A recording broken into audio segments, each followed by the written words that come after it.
সুপ্রিয় দর্শক শ্রোতা, সংবাদ বিশ্লেষণ ভিত্তিক আলোচনা অনুষ্ঠান বণিক বার্তা নিউজ রুমে আপনাদের স্বাগত জানাচ্ছি। আমি এম মুসা। আজ আমরা আলোচনা করব বণিক বার্তা প্রকাশিত প্রতিবেদন রপ্তানিতে আবারও বড় অবদান রাখতে পারে পাট। প্রতিবেদনটি তৈরি করেছেন বণিক বার্তার উপনগর সম্পাদক ও জ্যেষ্ঠ প্রতিবেদক সাইদ শাহীন। বিষয়টি নিয়ে আলোচনার জন্য আমাদের সঙ্গে যুক্ত আছেন স্বাধীন গবেষণা সংস্থা সেন্টার ফর পলিসি ডায়ালগ সিপিডির গবেষণা পরিচালক ডক্টর খন্দকার গোলাম মোয়াজ্জেম ও ক্লাসিক্যাল হ্যান্ডমেড প্রোডাক্ট লিমিটেডের ব্যবস্থাপনা পরিচালক জনাব মোহাম্মদ তৌহিদ বিন আব্দুস সালাম। আজকের আলোচনায় আপনাদের সবাইকে আমি স্বাগত জানাচ্ছি। আমি প্রথমেই সাইদ শাহীনকে অনুরোধ করছি প্রতিবেদনটি সংক্ষেপে একটু তুলে ধরার জন্য। ধন্যবাদ মুসা ভাই, ধন্যবাদ আমাদের সম্মানিত দুইজন আলোচককে আমাদের নিয়মিত আয়োজনে উপস্থিত থাকার জন্য। মূলত প্রতিবেদনটি মুসা ভাই আমরা করেছি যে এই করোনা কালে অর্থনীতি পুনরুদ্ধারে আসলে কোন খাত বেশি গুরুত্বপূর্ণ রাখতে পারে, একটি ধারাবাহিক প্রতিবেদনের একটি অংশ আজকে পাট খাত নিয়ে করেছি। পাট খাতটি আপনি জানেন মুসা ভাই যে আমাদের রপ্তানি আয়ের একটি বড় ধরনের উৎসে পরিণত এক সময় ঐতিহাসিক ভাবে, যেটি গোলাম মোয়াজ্জেম স্যার খুব ভালোভাবে বলতে পারবে। সেই জায়গাটি আমরা হারিয়েছি আসলে পোশাক খাতের কাছে। তো সেই জায়গাটি থেকে এই কোভিড কালে আমাদের তৈরি পোশাক সহ অন্যান্য খাতের যে রপ্তানি বিষয়টি আছে সেটি কিন্তু ধারাবাহিকভাবে কমছে গত কয়েক মাসে। সেই জায়গাটা আমাদের পাট খাত বেশ ভালো অবস্থান নিয়েছে। পাট খাত বলতে আসলে শুধু কাঁচা পাট না, পাট খাত বলতে আসলে শুধু আহ পাটজাত পণ্য না, ডাইভার্সিফাইড প্রোডাক্ট আছে, কার্পেট আছে, বিভিন্ন ধরনের পণ্য আছে। এইসব সামগ্রীর টোটাল যে রপ্তানিটা সেটা আমরা প্রায় 5% বৃদ্ধি পেয়েছি আর কি, যেখানে আমরা তৈরি পোশাক খাত কিংবা চামড়া এবং অন্যান্য পণ্যের 1/5 প্রায় রপ্তানি কমে গেছে। তো সামনের দিনে বৈশ্বিক যে পরিবেশ আন্দোলন চলছে সেই জায়গাটায় পাট খাত বড় ধরনের অবদান রাখতে পারে, কারণ বিভিন্ন ধরনের পণ্যের চাহিদা তৈরি হবে, যেটি অবশ্যই তৌহিদ ভাই বলবেন আমাদের আজকের আলোচনায় যে কি ধরনের চাহিদা বৈশ্বিক বাজারে তৈরি আছে এবং কি ধরনের সুযোগ আমাদের পাট খাতে রয়েছে। তো মূলত আমাদের পাট খাতের সম্ভাবনাটাকে জাগিয়ে তোলার জন্য কি ধরনের সামনের দিনে নীতিগত এবং আর্থিক কিংবা প্রযুক্তিগত সহায়তা প্রয়োজন সেটি আমরা প্রতিবেদনে তুলে ধরার চেষ্টা করেছি। পাশাপাশি আমাদের প্রতিযোগী যে দেশগুলো রয়েছে সেখানে তারা কি করছে সেটি আমাদের প্রতিবেদনে তুলে ধরেছি। সার্বিকভাবে আসলে পাটের যে অপার সম্ভাবনাময় সামনের দিনে আসবে সেটিকে কিভাবে কাজে লাগাতে পারি সেটিরই মূল উদ্দেশ্য ছিল আমাদের আজকের এই প্রতিবেদন। ধন্যবাদ সাইদ শাহীন আপনাকে প্রতিবেদন সংক্ষেপে তুলে ধরার জন্য। আমি প্রথমে তৌহিদ ভাইকে অনুরোধ করব যে মানে জুট ডাইভার্সিফিকেশন নিয়ে উনি তো অনেকদিন ধরে এই কাজ করতেছেন এই সেক্টরে, উনি যদি প্রথমে একটু বলেন কি অবস্থা আমাদের এই সেক্টরে। ধন্যবাদ আপনাকে। আমি প্রথমে একটু বলে নিতে চাই যে ট্রেডিশনাল পাট পণ্য বলতে বাংলাদেশে যে জিনিসগুলো বোঝায় যে পাটের সুতলি, পাটের চটের বস্তা এবং হেসিয়ান ক্লথ এবং এগুলো দিয়ে ছোটখাটো জিনিস যেগুলো যায়, একবারে বেসিক প্যাকেজ পণ্য, যেটা ইন্ডাস্ট্রিয়াল প্যাকেজ পণ্য বলতে যেটা বোঝায় সেই জিনিসগুলোকেই কিন্তু আমরা বাংলাদেশিরা পাট পণ্য বলে মানে বুঝে নেই। এবং ট্রেডিশনালি এই সেক্টরটায় যে এক্সপোর্টটা হয় ম্যাসিভলি এটাই হয়। এর আগে যেটা হয় যে আমাদের কিছু কাঁচা পাট ইন্ডিয়ায় চলে যায়, কিছু বলতে কি একটা সার্টেন অংশ, একটা ভালো কোয়ালিটির কাঁচা পাট ইন্ডিয়াতে আমরা কেটে এক্সপোর্ট করি। আরেকটা জিনিস হলো যে আমাদের কার্পেটের ব্যাকিং হিসেবে প্রচুর সুতলি দেশের বাইরে যায় এবং ভ্যালু এডিশনের আমরা যতটুকু যেতে পারি সেটা হলো যে কিছু ফ্যাব্রিক তৈরি হয় যেটাকে আমরা হেসিয়ান ক্লথ বলি, সেটাকে আমরা এক্সপোর্ট করি। এই জিনিসটাকে নিয়ে আমরা অনেক দিন ধরে গর্ববোধ করতেছি যে আমরা বিশ্বের পাটের একটা বড় অংশ দখল করে আছি। সত্যিকার অর্থে কিন্তু এই এই এই মানে এই জিনিসটা এখন ডে বাই ডে যে পরিমাণে ডেভেলপমেন্ট হয়েছে, যে ধরনের পরিবর্তন এসেছে, ওই আগের ওই জিনিসগুলো নিয়ে যদি আমরা গর্ববোধ করি, ব্রিটিশ আমলের যন্ত্রপাতি দিয়ে সুতা তৈরি হচ্ছে, এই বস্তা তৈরি হচ্ছে, ফ্যাব্রিক তৈরি হচ্ছে, এই জিনিসটা থেকে আমরা বের হয়ে আসতে চাচ্ছি। আমরা যারা ট্রেডিশন ডাইভার্সিফাইড প্রোডাক্ট তৈরি করি তারা আমরা সেটা থেকে বের হয়ে আসতে চাচ্ছি। এখন কথা হলো যে আপনি যদি বলেন যে এই সেক্টরে কি ধরনের ডেভেলপমেন্ট হয়েছে, গত 4 বছরে আপনার 4টি পাট দিবস পালিত হলো। সেই জায়গায় আমরা দেখেছি যে ছোট ছোট এন্টারপ্রেনার এবং মেলায় গেলে বোঝা যায় যে পাটের কিছু বৈচিত্র্য আনার জন্য কিছু এসএমই কাজ করতেছে, কিন্তু বড় স্কেলে এইখানে ইনভেস্টমেন্টটা হয় না। আর আমরা সব সময় বলি যে পাটের এই যে 5% আপনার বৃদ্ধি পেয়েছে, আরো অনেক বৃদ্ধি পাওয়ার সম্ভাবনা আছে। এটা আসলে সাস্টেনেবল ম্যাটেরিয়ালের ডিমান্ড বেড়েছে বলে আমরা মানে 5% বৃদ্ধি হয়েছে। কিন্তু যদি আমরা স্ট্যাটিস্টিক্স নিয়ে কথা বলি, এই ডাটাগুলো কেউই দেয় না যে বাংলাদেশে এখন কতজন এসএমই আছে। আপনি যদি এই ডাটার কথা বলেন তাহলে আপনি জেডিপিসি বা পাট মন্ত্রণালয় যদি বলেন, ওনারা অনেক কিছু বলবেন যে আমাদের 250-র উপরে ডাইভার্সিফাইড প্রোডাক্ট আছে, অনেক সাপ্লায়ার আছে। কিন্তু যদি মেলা আয়োজন করেন তখন দেখবেন যে আপনি 117 জন, আমি গত বছর 117 জন মেলায় পার্টিসিপেট করতে পেরেছে, স্টল বরাদ্দ হয়েছে। স্টল বরাদ্দের কিছু মানে সীমাবদ্ধতা আছে, তারপরে আমরা বলবো যে একটা সার্টেন অ্যামাউন্টের এসএমইর বাদে কিন্তু আপনি কিন্তু অনেককে পান না। এই এসএমইদের ক্যাপাসিটি ক্যাপাবিলিটি নিয়েও কথা আছে। ধরেন কেউ 5 জন, কেউ 10 জন, 25 জন নিয়ে হয়তো শপিং ব্যাগ তৈরি করতেছে বা একটা ভ্যালুয়েটেড জিনিস তৈরি করতেছে, কিন্তু আমরা আমাদের বেসিক যে পাটের রংটা, সেটা থেকে এখন কি ব্লিচ করে সাদা করে আমরা বা কিছুটা রঙিন করে আমরা কিছু শপিং ব্যাগ বানাচ্ছি, কিছু মিটিং ব্যাগ বানাচ্ছি, কিছু সেমিনার ব্যাগ বানাচ্ছি। এই এই এই পর্যায়ে আমাদের আছে। এর বাইরে যে জিনিসটা আছে যে আমাদেরকে ভ্যালুয়েশনের জন্য আমরা যেরকম বিশ্বে গার্মেন্টসে আপনি ধরেন টি শার্টে আমরা এক আমরা অন্য দেশে, বাংলাদেশ বলতে মানুষ গার্মেন্টসই বুঝে। এখন গার্মেন্টসে যেহেতু কম্পোজিট ইউনিট আছে, সেই জিনিসটা কিন্তু আমরা কেউ আসি না। আমরা কমপ্লায়েন্স জিনিসটা শুধুমাত্র গার্মেন্টস এর ক্ষেত্রে প্রযোজ্য মনে করি। আমাদের দেশে হসপিটাল বলেন আর এই পাট শিল্পের কথা বলেন বা যে কোনো জায়গায় বলেন, কমপ্লায়েন্স জিনিসটা কেউ আনতে চায় না। যখনই কমপ্লায়েন্সটা না থাকবে তখন কিন্তু ভ্যালুয়েটেড প্রোডাক্টটা আমরা বড় বড় রিটেইলার যারা আছে, যারা চেইন শপ আছে, তাদেরকে সেল করতে পারি না। তো আমি আরেকটা জিনিস হলো, আমাদের এখানে অনেকগুলো জিনিস আছে যে পাটে আমরা বলি যে এই পর্দার কাপড়, এই হোম ডেকোর আইটেম, অনেক কিছু আমরা এক্সপোর্ট করতে পারি এবং এ দিয়ে অনেক বৈদেশিক মুদ্রা অর্জন করা সম্ভব। কিন্তু আমরা কখনো ডাটা নিয়ে কথা বলি না। আপনি দেখবেন না কখনো স্পেসিফিক ডাটা নিয়ে কথা বলি। আপনার ইপিবি থেকে যে ডাটাগুলো আসে এগুলোতেও কিছু সমস্যা আছে, কারণ এইচএস কোডের ব্যাপার আছে, তাদের এন্ট্রির ব্যাপার আছে। আমরা কিছু কিছু সময় কিছু ডাটা পড়ি যেগুলো আমরা যারা ব্যবসার সাথে জড়িত সরাসরি বুঝতে পারি যে এই ডাটাটায় কিছুটা ভুল আছে। সো মানে সামনে আমাদেরকে যদি কাজ করতে হয় তাহলে একটা প্ল্যান বলতে হবে। আপনি যদি কোনো এখন গার্মেন্টসে মন্দা চলতেছে, আপনি যদি গার্মেন্টসের কোনো ওনারকে বলেন যে আসেন, আপনারা ব্যবসায়ী, আপনারা ট্রেডিং বুঝেন, আপনারা কিভাবে একটা ব্যবসা ধরতে হয়, মার্কেটিং করতে হয় সবই বুঝেন, প্রোডাকশন করে কিভাবে শিপমেন্ট দিতে হয় সবই বুঝেন, কিন্তু আপনারা আসেন, এই আশা কথাটা বললেই কিন্তু কেউ আসবে না। কাউকে যদি বলেন যে 100 কোটি টাকা 500 কোটি টাকা আপনি এখানে ইনভেস্টমেন্ট করেন, তাহলে আপনাকে একটা প্রজেকশন দেখাতে হবে, আপনাকে বর্তমানের কিছু ডাটা দেখাতে হবে। এই ডাটাগুলো ছাড়া কেউ আসবে না। আমি ছোট বিজনেস করি, আমাদের প্রায় 50 কোটি টাকার এক্সপোর্ট হয় বছরে। তো 50 কোটি টাকার ভ্যালুয়েটেড প্রোডাক্ট আপনি হোম ডেকোর আইটেম সেল করেন, এইটা করতে আমরা কি ধরনের স্ট্রাগল ফেস করতেছি, কি ধরনের সুবিধা পাচ্ছি, গভর্নমেন্টের পলিসিগত জিনিসে পাচ্ছি, এবং আমরা সামনে এগিয়ে যাওয়ার জন্য আমাদের কাছে কি ধরনের ডাটা আছে, কি ধরনের প্রজেকশন আছে, সেগুলো নিয়ে আমি পরে কথা বলি। আমাকে সবাই কিছু বলুন। জি, ধন্যবাদ। ধন্যবাদ। মোহাম্মদ স্যারের কাছে আমি আসতে চাচ্ছিলাম, সেটা হচ্ছে বাংলাদেশে পাটের সম্ভাবনার কথা বলা হচ্ছে, সেই ধরেন আপনার 80 দশক থেকে শুনে আসছি সম্ভাবনা সম্ভাবনা, কিন্তু কেন আমরা পাচ্ছি না, কেন, এই সমস্যাটা কোথায়?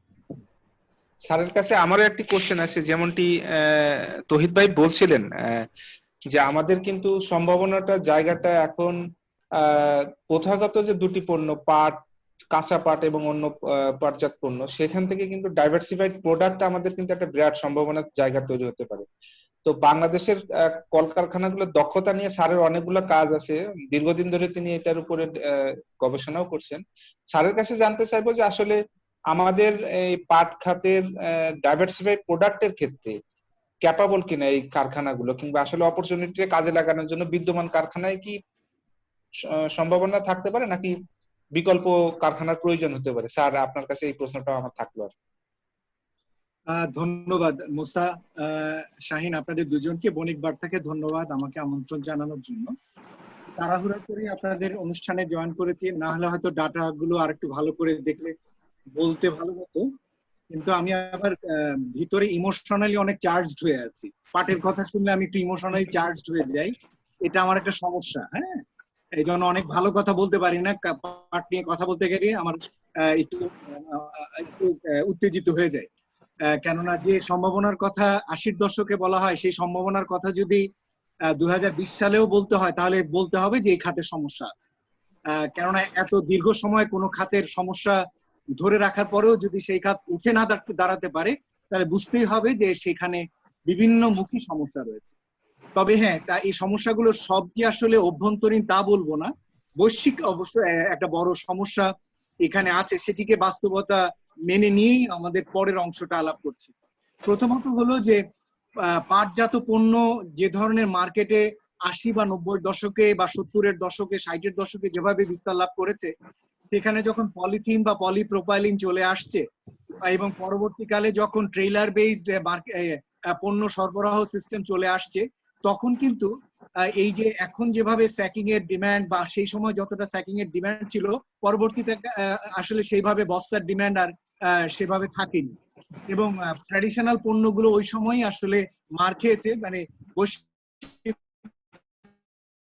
পর্যায়ে যেহেতু পলিপ্রোপাইলিন প্রোডাক্ট সে সময় চলে আসছে, এবং যেটা বলছিলাম যে ইসের জন্য পণ্য সরবরাহের জন্য এখন যে ধরনের ট্রেলার সিস্টেম ট্রাক চলে আসছে, তাতে ওই ধরনের আগের মতো বস্তা ভিত্তিক যে পণ্য আনা নেওয়ার করার কাঠামোটা এখন অনেকটা পরিবর্তন হয়ে গেছে। ফলে এটা হলো বৈশ্বিক কারণ। এই চ্যালেঞ্জটা মোকাবেলা করাটা কঠিন ছিল আমাদের পাট খাতের জন্য। তার কারণ হচ্ছে পলিথিন বা পলিপ্রোপাইলিনের একটা ব্যাগ বানাতে যত খরচ, পাটের একটা ব্যাগ বানাতে তার থেকে 3 গুণ বেশি খরচ হয়। কিন্তু আবার এটাও ঠিক যে পলিথিন বা পলিপ্রোপাইলিনের এটা আবার স্বল্প আয়ু বা স্বল্প ক্ষণস্থায়ী, কিন্তু সেই তুলনায় পাটের ব্যাগটি দীর্ঘস্থায়ী। কিন্তু যেহেতু বিনিয়োগ বেশি করতে হয়, সেই জন্য অনেকেই পলিথিন বা পলিপ্রোপাইলিন সহজে ব্যবহার করা যায়, এই সমস্ত যুক্তি দিয়ে কারণেও কিন্তু এগুলোর মার্কেটিং কম্পিটিশনের তৈরি হয়েছিল 80 বা 90-এর দশকে বা তার আগে, যে কম্পিটিশনের কারণে আমাদের ট্র্যাডিশনাল পাট পণ্যগুলো সে সময় মার খেয়েছে। কিন্তু সাম্প্রতিক কালে তারপর থেকে যেটা হয়েছে যে সেই জায়গা থেকে যদি আমাদের যে শিক্ষাটা নেওয়া দরকার ছিল, অর্থাৎ ঠিক আছে মার্কেট ধরে রাখার জন্য, কম্পিটিটিভ থাকার জন্য যে জিনিসগুলো করা দরকার ছিল, সেই কাঠামোগত সেই জায়গাটিতে আমরা পর্যাপ্তভাবে আমরা নজর দেইনি। সচরাচর যেটা বলা হয়ে থাকে যে পণ্যের প্রযুক্তিগত উন্নয়ন দরকার। আপনারা প্রায়ই শুনবেন সরকারি কলগুলোতে বিএমআরই শব্দটা খুব জনপ্রিয় একটি শব্দ, যে নতুন মেশিন কেনার প্রতি, নতুন ব্যয় করার প্রতি আগ্রহ, এই জিনিসগুলো প্রায়, কিন্তু এগুলো শুনলে আমার আবার একটু সমস্যা হয়। হ্যাঁ, তো সেই জায়গাগুলো থেকে মূল যে জিনিসটি করা দরকার, 80-র দশকের সেই অভিজ্ঞতা থেকে আমাদের যেটা বোঝা দরকার ছিল যে পাট খাতের ক্ষেত্রে সরকারি পাটকলগুলো কিন্তু আমাদের জন্য একটা বড় রকমের চ্যালেঞ্জের পার্ট হয়ে সেই সময় থেকেই ছিল। আমরা কিন্তু যে তথ্যটি কখনো আলাপ করি না, পাটের আপনারা দেখবেন পাটের এক্সপোর্ট নিয়ে আপনারা আলাপ করেন বা রিপোর্ট করেন, পাটের সেলস নিয়ে আলাপ করেন, কিন্তু কখনো প্রফিটেবিলিটি নিয়ে আলাপ করেন না। অথবা যখন আপনি কোনো একজন সরকারি বিজিএমসি মিলের কাছে যান, তার কাছে যত তথ্য চাইবেন সব হচ্ছে তার সেলস নিয়ে, সব হচ্ছে তার এক্সপোর্ট নিয়ে, কিন্তু কখনো সে তার কত লাভ হলো, মুনাফা কত তথ্য চাইলেও আপনি তার কাছ থেকে পাবেন না। তার কারণ হচ্ছে আমাদের পাটকলগুলো, সরকারি খাতের পাটকলগুলো ঐতিহাসিকভাবে আমার যতটুকু জানা যে সম্ভবত 1 বা 2 বছর তারা কিছুটা মুনাফা করেছিল, ঐতিহাসিকভাবে 60s থেকে ধরলে। কখনোই আসলে পাট খাত সেভাবে প্রফিট করতে পারেনি। সম্ভবত 78 সালের দিকে, 79 সালের দিকে কিছুটা মনে হয় প্রফিট করেছিল। আর সরকার 2009 সালে যখন তাদের লোনগুলো ফ্রিজ করেছিল, তখন মনে হয় তাদের অ্যাকাউন্টটা আরেকবার একটু পজিটিভ হয়েছিল, তাও মনে হয় 2 বছরের জন্য। আবারও 11-12 সালে, হ্যাঁ, তারপরে 11-12 সালের দিকে তারপর আবার সে নেগেটিভ হয়ে গিয়েছিল। এই যে আমাদের দেশে যে ঐতিহাসিকভাবে বিজিএমসির বা সরকারি পাটকলগুলোর হয়তো একটা গুরুত্ব থাকতে পারে, হ্যাঁ, সেটি হয়তো ঐতিহাসিক বিচারে যখন বাংলাদেশে শিল্পায়ন হয়নি, শুরুর দিকে যখন দরকার ছিল, অন্যান্য শিল্প কারখানা যখন তৈরি হয়নি, মানুষের কর্মসংস্থান কৃষির বাইরে দেখানো দরকার ছিল, ঐতিহাসিক বিচারে সেই গুরুত্বটি সকলে উপলব্ধি করেন। 60s East Pakistan Jute Mills Corporation বা স্বাধীনতার পরে বিজিএমসির ওই উপলব্ধিটা সকলে করেন।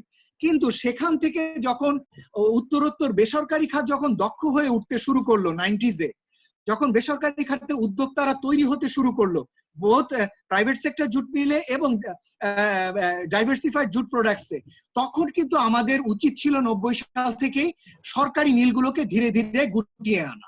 আমরা সেই কাজটা গুটিয়ে আনতে পারিনি। উপরন্তু এই মিলগুলো দীর্ঘদিন থেকে চলার কারণে এত বিপুল পরিমাণ তাদের লস জমেছে, ঋণ জমেছে, এখন সেগুলো এই ঋণগুলো পরিশোধটাই একটা বড় মাথা ব্যথার কারণ হয়ে দাঁড়িয়েছে।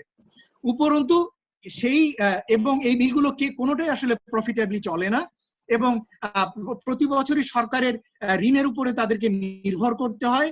এবং এবারও দেখবেন বাজেটে তাদের জন্য ভর্তুকি রাখতে হয়েছে সরকারি তাদের কর্মচারীদের শ্রমিকদের বেতন দেওয়ার জন্য প্রায় 2000 কোটি টাকা।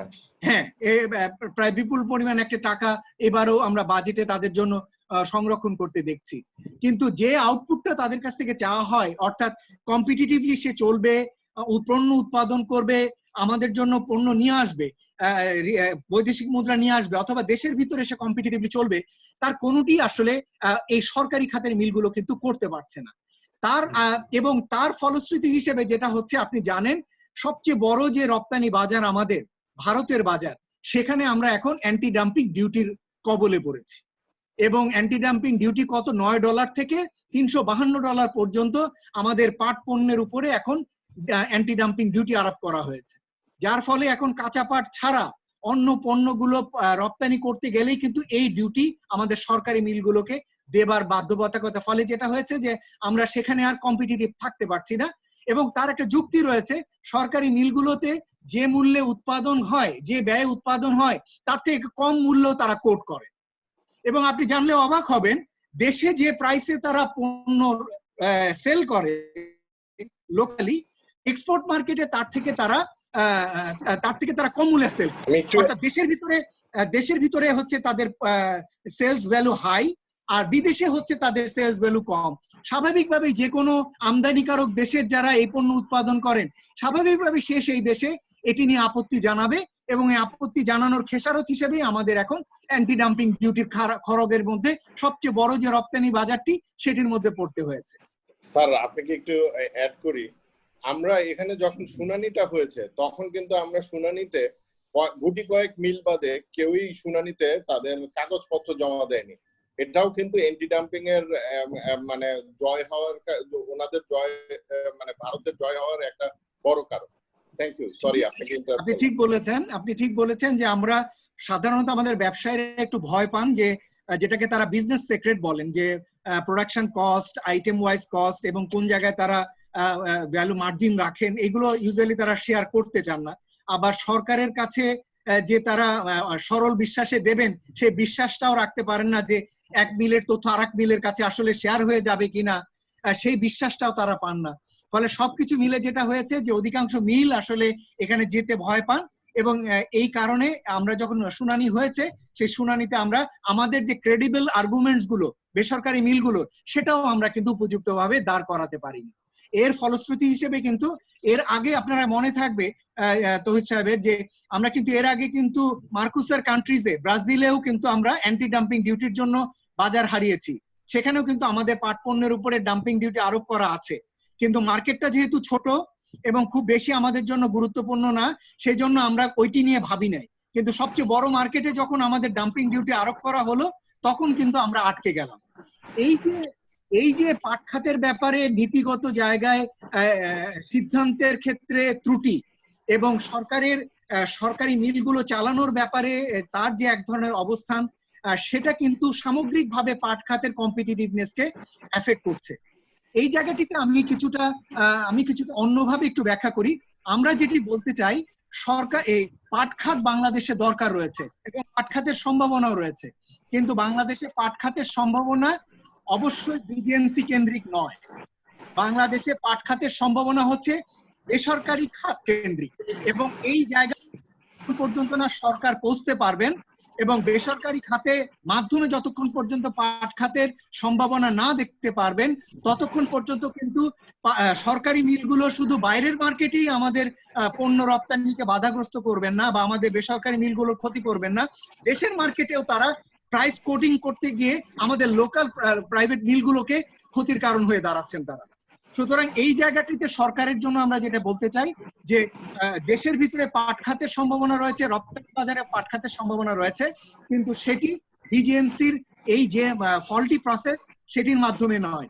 সেখান থেকে যেটি করার ব্যাপারে আমাদের অনুরোধ সেটা হচ্ছে বিজিএমসির মিলগুলোকে ধীরে ধীরে গুটিয়ে আনা, বিজিএমসির মিলগুলোকে গ্রাজুয়ালি গুটিয়ে আনা। আমি একটা হিসেব করেছিলাম, বিজিএমসির এখন যে পরিমাণ মিলগুলো আছে এবং তার যে ক্যাপাসিটি ইউটিলাইজেশন হয় 20 to 30%, এটা যদি ব্যবহার করি, আমি একটা মিলে যদি সবকিছু নিয়ে আসি তাহলে অনলি 48% ক্যাপাসিটি ব্যবহার করলেই বিজিএমসির সমস্ত যা শ্রমিক দরকার, যা উৎপাদন দরকার তা মেটানো সম্ভব। তার মানে হচ্ছে বাকি যে তার ক্যাপাসিটি রয়েছে আনইউটিলাইজড রয়েছে। সুতরাং আমরা যেটা বলছি বিজিএমসির মিলগুলোকে গ্রাজুয়ালি ছোট করা, বিজিএমসি যে আনইউটিলাইজড ক্যাপাসিটি স্পেস রয়েছে যেখানে কিনা গ্যাস লাইন, বিদ্যুতের লাইন সব ব্যবস্থা রয়েছে, সেগুলো অন্য শিল্প কারখানার জন্য অথবা বেসরকারি খাতের ছোট মিল করার জন্য দিতে পারেন, অথবা স্পেশাল ইকোনমিক জোন অথরিটির সঙ্গে মিলে তারা এই এলাকাগুলোকে ডেভেলপ করে সেখানে ছোট ছোট শিল্প কারখানা নিয়ে আসতে পারেন এবং পাট খাত বেসরকারি খাতের মাধ্যমে উন্নয়নের জন্য তারা চিন্তা করতে পারে। সর্বশেষে এই পর্যায়ে যে কথাটি বলে শেষ করছি সেটি হলো যে ছোট করে আনার মানে যে শ্রমিক ছাঁটাই তা বলছি না, শ্রমিকদের যা পাওনা রয়েছে সেই পাওনা মিটিয়েই এবং কি তাদের জন্য যা অবসরকালীন পর্যন্ত যা ভাতাদি যা পাওনা রয়েছে সেটি মেটানো বিজিএমসির পক্ষে সম্ভব। তার যে আনইউটিলাইজ জমি আর থাকবে সেই জমির একটা অংশ সে যদি করে দেয় এবং তার এখন যা অ্যাসেট রয়েছে সেখানে সেগুলো যদি কিছু বিক্রি করে, যেগুলো পুরনো, কেননা সেগুলো তার ব্যবহার করার মতো অবস্থা নেই, সেগুলো করেও সে কিন্তু শ্রমিকদের মজুরি মিটিয়ে শ্রমিকদেরকে অন্য জায়গায় কাজের সুযোগ করে দিতে পারে। আর যেটি বলছি যে ডাইভার্সিফাইড প্রোডাক্টস এর ক্ষেত্রে সম্ভাবনা, ডাইভার্সিফাইড প্রোডাক্টস এর ক্ষেত্রে দু ধরনের বিষয়কে আমাদের মাথায় রাখা দরকার। তৌহিদ চেষ্টা করেন, নিজে বলেছেন আমরা বিশ্বে সাধারণত ডাইভার্সিফাইড প্রোডাক্টস এর দু রকমের বাজার দেখি, একটা হলো ডাইভার্সিফাইড জুট প্রোডাক্টস আর একটা হলো কম্পোজিট জুট প্রোডাক্ট। তো কম্পোজিট জুট প্রোডাক্টস আরো একটু উন্নত মানের, আরো সফিস্টিকেটেড টেকনোলজি বেসড সেই ইন্ডাস্ট্রি গুলো, যেখানে পাটের ব্যবহার গুলো আরো সফিস্টিকেটেডলি তন্তু থেকে ন্যানো টেকনোলজি ব্যবহার করে আরো বিভিন্ন ভাবে সেই ব্যবহার গুলো রয়েছে। কিন্তু আমাদের জন্য এখন অ্যাভেলেবল যেগুলো রয়েছে, যেগুলো আমরা এখন করছি, আমাদের উদ্যোক্তারা যেগুলো করছেন, সেই মার্কেটে কিন্তু গ্লোবালি ইন্ডিয়া লিড করে এবং ইন্ডিয়া লিড করার পিছনে ইন্ডিয়ার যে সহযোগিতা তারা সরকার থেকে পান ডাইভার্সিফাইড প্রোডাক্টস এর ক্ষেত্রে, সেই কাঠামোটি কিন্তু আমাদের এখানে আমরা ধরে রাখতে পারিনি বা তুলে ধরতে পারিনি। আমাদের এখানে যে পিডিসি ছিল, আমাদের এখানে তারপরে অন্য অথরিটি গুলো করা হয়েছে বা প্রোডাক্টের এখন ডিসপ্লের মতো যেগুলো রয়েছে, সেগুলো কিন্তু ইন্ডিয়াতে ডাইভার্সিফাইড প্রোডাক্টস এর উন্নয়নের জন্য যে টেকনোলজিক্যাল ক্যাপাসিটি, আমি ওদের একটি আর&ডি একটি অফিসেও গিয়েছি যেখানে ওরা শুধুমাত্র ডাইভার্সিফাইড প্রোডাক্টস এর কি কি ধরনের উন্নয়ন হতে পারে সেটি নিয়ে তারা গবেষণা করে। এরকম সেন্টার রয়েছে কলকাতায়, তৌহিদ সাহেব নিশ্চয়ই জানেন সেটা। তো সেই ধরনের গবেষণা লব্ধ বিষয়গুলো যদি আমরা ডাইভার্সিফাইড প্রোডাক্টস এ না যুক্ত করতে পারি, তাহলে সমস্যা হচ্ছে এটাই যে ডাইভার্সিফাইড প্রোডাক্টস এর কিন্তু মনে রাখা দরকার যে একজন ভোক্তা কিন্তু প্রতিনিয়তই নতুন নতুন পণ্য আশা করে। তিনি 1 বছর আগে যে জুটের ব্যাগটি কিনেছেন, আপনি যদি 1 বছর পরে আবার একই জুট ব্যাগ তার কাছে নিয়ে যান, তিনি কিন্তু বলবেন যে না, ওই ব্যাগ তো অলরেডি ব্যবহার করেছি।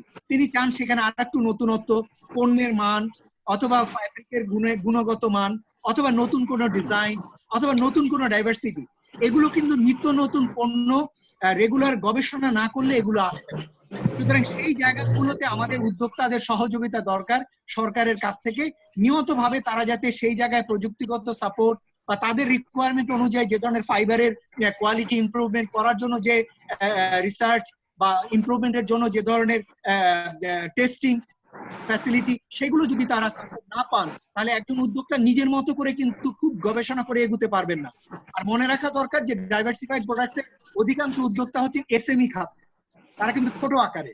সুতরাং তাদের জন্য কিন্তু সরকারের পক্ষ থেকে ডাইভার্সিফাইড প্রোডাক্টস এর জন্য আলাদা এই ধরনের লং টার্ম সাপোর্ট যদি না থাকে, আর&ডির জন্য, পণ্যের মান উন্নয়নের জন্য, ফেব্রিকের গুণগত মান উন্নয়নের জন্য এবং কোয়ালিটি ডিজাইন ইমপ্রুভমেন্টের জন্য যদি সাপোর্ট তারা না পায়, তাহলে কিন্তু এককভাবে একজন উদ্যোক্তার পক্ষে নিত্য নতুন পণ্য নিয়ে আসা কষ্ট। সুতরাং সম্ভাবনা হয়তো আছে, কিন্তু সেই জায়গায় মনে রাখতে হবে যে আমাদের মূল প্রতিদ্বন্দ্বী ভারত, তারা কিন্তু এই জায়গায় আরো অনেক বেশি কাজ করে। আমাদের সেই রকম কাজের উদ্যোগ না নিলে আমরা কিন্তু সেখানে পিছিয়ে পড়ে থাকবো। ধন্যবাদ মোয়াজ্জেম স্যার, অনেক ভালো বলছেন আপনি। আমি এখন তহিদ ভাইয়ের কাছে জানতে চাচ্ছিলাম যে এই যে আপনি বলতেছেন প্রোডাক্ট ডাইভার্সিফিকেশন, সরকার তো আপনার বলছে যে প্রোডাক্ট ডাইভার্সিফিকেশন যে করবে তাকে প্রণোদনা দেওয়া হবে, সুযোগ সুবিধা দেওয়া হবে, তারপরেও কেন মানে আপনারা যারা উদ্যোক্তা আছেন তারা এই ক্ষেত্রে আগাচ্ছেন না? স্যার একটা কথা বললো যে রিসার্চ নাই। খুব মজার কথা, আমাদের এখন যেই ইনভেস্টমেন্টটা আছে সেই ইনভেস্টমেন্টটা প্রায় 65 কোটি টাকার ইনভেস্টমেন্ট। আমরা এগিয়ে আসতেছি না তা না, কিন্তু গভর্নমেন্ট আমাদেরকে ধরেন ডাইভার্সিফাইড প্রোডাক্টের জন্য 20% সাবসিডি দিচ্ছেন। শুনতে অনেকটা মানে অনেক বড় একটা পার্সেন্টেজ মনে হয়, এবং অবশ্যই এটা আমরা স্বীকার করি যে এটা একটা বড় ধরনের সাপোর্ট। কিন্তু আপনি যদি এই আমাদের যারা এই যে যারা ছোট ছোট এই ক্ষুদ্র ব্যবসায়ী আছে, যাদের আসলে কি মর্টগেজ দেওয়ার মতো জমি ইনফ্রাস্ট্রাকচার নাই, তারা আসলে আমরা আগে কি প্রায় 13 থেকে 15% ইন্টারেস্ট দিয়ে টার্ম লোন নিয়ে তারপরে বিজনেস করতে হতো। কেন? এই ধরনের প্রোডাক্ট গুলো আসলে 100% আপনাকে, আপনি যদি হস্তশিল্প তৈরি করেন, ডেকোরেটিভ আইটেম তৈরি করেন, যাদেরকেই এই কাজটা দিবেন তাদেরকে পুরো র মেটেরিয়াল কিনে তাদের হাতে টাকা দিয়ে তারপরে প্রোডাক্টটা নিতে হয়। তাহলে তার মানে কি আপনি প্রি ইনভেস্টমেন্ট করতেছেন। গার্মেন্টসে যেটা হলো যে তারা যদি একটা এলসি পায়, সেই এলসির এগেইনস্টে একটা ব্যাক টু ব্যাক এলসি, একটা কাগজ, সোজা কথা ব্যাংকিং একটা সিস্টেম আছে, যেই সিস্টেমের কারণে তারা ওই কাগজটা দিলে সাথে একটা ওয়ার্ক অর্ডার দিলে তাদের র মেটেরিয়ালটা চলে আসে। এবং এইখানে ব্যাকওয়ার্ড লিঙ্কেজে যথেষ্ট পরিমাণে শক্তিশালী সাপ্লায়ার আছে, যাদের ফিনান্সিয়াল ক্যাপাসিটি এবং capability good enough to run the whole business. কিন্তু অন্যদিকে আমাদের এখানে আমরা যাদেরকে নিয়ে কাজ করি, তাদেরকে আমরা প্রথমে ট্রেনিং দেই। এই ট্রেনিং এ ধরেন 2 থেকে 3 মাস তারা আমাদের র মেটেরিয়ালটা নষ্ট করে, কিন্তু আবার আরেকটা জিনিস, তারা যখন স্কিলড হয় তারা আমাদেরকে পে ব্যাক করে। তো এবং তাদেরকে আমাদের প্রি ফিনান্স করতে হয়। তাহলে আমার যে 20% টাকা আমাকে সরকার পরে কি শিপমেন্টের পরে আপনি যখন বিদেশ থেকে টাকাটা পাবেন, প্রসিড রিয়েলাইজেশন সার্টিফিকেট পাবেন, তখন আপনি অডিট করে যদি সার্টিফিকেটটা দেন তাহলে টাকাটা পাবেন। এখন আপনারা অনেকে জানেন যে সাবসিডি পেতে 9 থেকে 12 মাস বা তার চেয়েও বেশি সময় লাগে সব পুরো প্রসেসটা করে আসতে। এখন আপনি ওয়ার্কিং ক্যাপিটাল, প্রথমে আপনার একটা ইনভেস্টমেন্ট লাগবে, আপনার ধরেন একটা ইনফ্রাস্ট্রাকচার আছে, আপনার একটা কারখানা আছে, সেই কারখানায় মেশিনারিজ, ওয়ার্কিং ক্যাপিটাল সবকিছু খরচ করে আপনি প্রথম মাসে এবং দ্বিতীয় মাসে কিছু শিপমেন্ট করলেন, সেই টাকাটা আপনার হাতে আসতে 14 মাস, মানে আপনি যদি 100 টাকার $100 শিপমেন্ট করেন তাহলে আপনি $120 পাবেন। এটা আসতে আপনার হাতে 14 মাস লাগবে। এই 14 মাস আপনি কিভাবে সার্ভাইভ করবেন সেই এক্সপ্লেনেশনটা কিন্তু কেউ দেয় না। অনেকেই আছে, অনেক বিজনেসম্যান আছে যাদের ক্যাশ ফ্লো নাই, যাদের ব্যালেন্স শিট নাই, যাদের স্থাবর অস্থাবর সম্পত্তি নাই, তারা কিন্তু ব্যাংক থেকে সহজে মানে সহজ শর্তে এবং সহজ মানে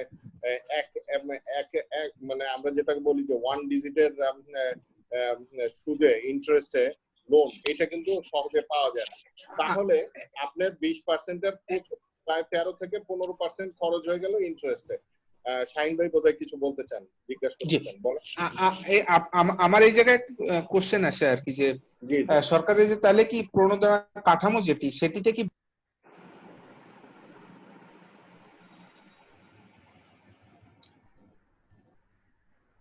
শাহিন ভাই আপনি একটু মাইক্রোফোনটা আবার একটু ঠিক করেন, শুনতে পাচ্ছি না। বলেন বলেন, এখন শব্দ আসতেছে। জি মানে সরকারের যে প্রণোদনা কাঠামো আর কি রপ্তানির এগেনস্টে, সেই রপ্তানির প্রণোদনা কাঠামো কি তাহলে বৈষম্যমূলক আছে কিনা আপনাদের না না, আমি সেটা বলছি না। এখন পলিসি যখন একটা তৈরি হয়, পলিসির তো একটা সিস্টেমেটিক ওয়ে থাকে, যে আপনি যদি বাংলাদেশে কাউকে 20% সাবসিডির কথা বলেন এবং সিস্টেমটা যদি খুব সহজ করে দেন, তাহলে আবার সেটার অ্যাবিউজও হয়। আমি যেটা বলতেছি যে সরকার আমাদেরকে যে টাকাটা দিচ্ছেন, সেই টাকাটা কিন্তু আসলে পুরোপুরি আমরা এনজয় করতে পারতেছি না। তবে হ্যাঁ, এই টাকাটার কারণে আমাদের কম্পিটিটিভনেস একটা জিনিস বাড়তেছে। বাট আমি যেটা বলি যে আমাদের আসলে কি দরকার, মানে এখন একটা জিনিস কি, আপনি যদি সাবসিডির উপরে বেশি নির্ভর করেন তাহলে ওই সেক্টর গুলো সব সময় দাঁড়ায় না। আমাদের যেটা হয়েছে, আমরা গভর্নমেন্ট যেই জুট মিল গুলো আছে তারা সাবসিডি পাচ্ছে, তাদের বেতনের জন্য প্রতি বছর গভর্নমেন্টকে 1000 কোটি টাকা, গত বছরও 800 কোটি টাকার উপরে সাবসিডি দেওয়া হয়েছে। তাহলে প্রাইভেট ইন্ডাস্ট্রি গুলো কিভাবে টিকবে? আপনি যেটা হলো কম্পিটিটিভনেস একটা জিনিস, আর বিজনেসের ফিজিবিলিটি আর একটা জিনিস। এখন বাংলা মানে গভর্নমেন্টের কাজ না ব্যবসা করা, গভর্নমেন্টের কাজ হলো পলিসি করা এবং আমাদেরকে এটা অ্যাডমিনিস্ট্রেটিভ একটা রোলে আসা। কিন্তু যখন গভর্নমেন্টের কিছু অর্গানাইজেশন অনেক সস্তায় জিনিস বিক্রি করে, আর আমরা যখন প্রাইভেট অর্গানাইজেশন একটা সূচি তৈরি করে ভ্যালুয়েটেড প্রোডাক্ট তৈরি করতে যাই, তখন কিন্তু আমরা একটা বৈষম্যের সম্মুখীন হই, এবং এইটা কিন্তু বিজনেসের জন্য একটা লং টার্মের জন্য ভালো না। হ্যাঁ, ডেফিনেটলি বাংলাদেশের পাট একটা ঐতিহ্য, এটার সাথে আমাদের ইমোশন জড়িয়ে আছে। আমাদের আমি বলবো যে আমাদের প্রধানমন্ত্রীর একটা বড় ধরনের ইমোশন জড়িয়ে আছে বলে আমরা গত 4-5 বছরে দেখেছি যে এই সেক্টরটার উন্নতির জন্য উনি কি পরিমাণে সময় ব্যয় করেন, আমাদের এই সেক্টরে কি পরিমাণে সময় দেন। এবং সত্যিকার অর্থে বলতে গেলে কোনো প্রধানমন্ত্রী কোনো স্টলে সাধারণত বসেন না, কিন্তু উনি সুন্দর একটা স্টল দেখলে সে জায়গায় বসে নিজে ছবি তুলেন, এবং সেই ছবি মানে প্রতি বছর আপনার এই পাট দিবসে ব্যবহার হয়। সেটাই আসলে মানে প্রুফ করে যে এখানে ওনার ইমোশনটা কি পরিমাণে জড়িত।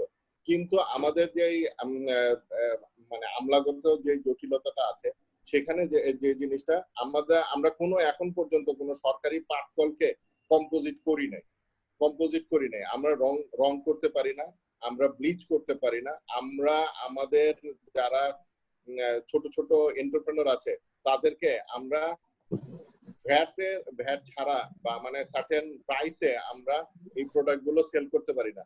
র ম্যাটেরিয়ালে যদি আমি জিততে না পারি, তাহলে আমি বিক্রিতে কখনো জিততে পারবো না। আপনি কলকাতায় যে ধরনের শপিং কারখানা আছে, তারা যে ধরনের প্রাইসে র ম্যাটেরিয়াল কিনে, আমরা সেই প্রাইসে কিনতে পারি না। তো সেখানেই তো আমি প্রথমে পিছিয়ে গেলাম। তারপরে আরো বড় ইস্যুটা হলো, আমাদের এখানে কেউ শিখাচ্ছে না যে আপনাকে কমপ্লায়েন্স ওয়েতে কাজ করতে হবে, আদারওয়াইজ আপনি ইউরোপে, আমেরিকায়, অন্য কোথাও বিক্রি করতে পারবেন না।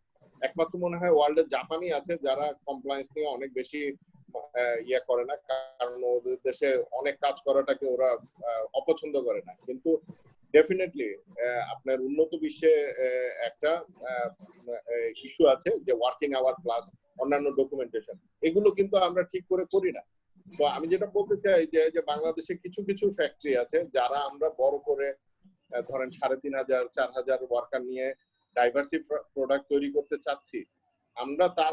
আমরা কিন্তু কমপ্লায়েন্স, অ্যাকর্ড অ্যালায়েন্স, বিএসসিআই, সেডেক্স, অন্যান্য জিনিস করে নিচ্ছি, কিন্তু এই জিনিসগুলোকে মানে স্ট্যাটিস্টিক্যালি আপনাকে দেখাতে হবে, প্রেজেন্টেশন করতে হবে। আরেকটা বড় জিনিস যেটা স্যার বলে গেছেন যে ডিজাইন এবং ডিসপ্লে সেন্টার। মানুষ যদি নাই জানে কি করা সম্ভব, তাহলে তার কাছে তো মনে হবে অনেক ইয়া। আমরা যারা ধরেন বিদেশে যাই, আমরা মেলাতে অংশগ্রহণ করি, আমরা দেখি যে কত বড় একটা সমুদ্র, এবং এই সমুদ্রে আমরা ছোট্ট একটা মাছ। আমাদের স্টল গুলোকে যদি আপনি দেখেন, তাহলে দেখবেন যে আমাদের স্টল ডেকোরেশনে আমাদের ল্যাকিংস কত, আমাদের প্রোডাক্ট ডিসপ্লেতে ল্যাকিংস কত।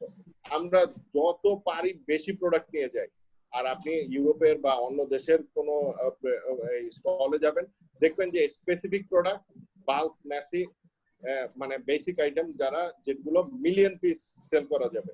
তো আমরা এইগুলোর দিকে আগাচ্ছি না। তারপরে আরেকটা কথা হলো, শুধু বিদেশ না, আমরা স্বদেশেও আমরা সবাই বলি আমরা পাটকে ভালোবাসি। আপনি প্রতি ফ্যামিলিকে জিজ্ঞেস করেন যে আপনার বাসায় কয়টা পাট পণ্য আছে, জোর করে হয়তো একটা বের করে দেখাতে পারবে অনেকক্ষণ খোঁজাখুঁজির পরে। তাহলে মানে আমাদের, আমি আজকেও শাহিন ভাইয়ের সাথে যেটা বলতেছিলাম যে আমাদের 17 কোটি মানুষের মধ্যে যদি 11 কোটি ভোটার থাকে, তার মানে এরা অ্যাডাল্ট।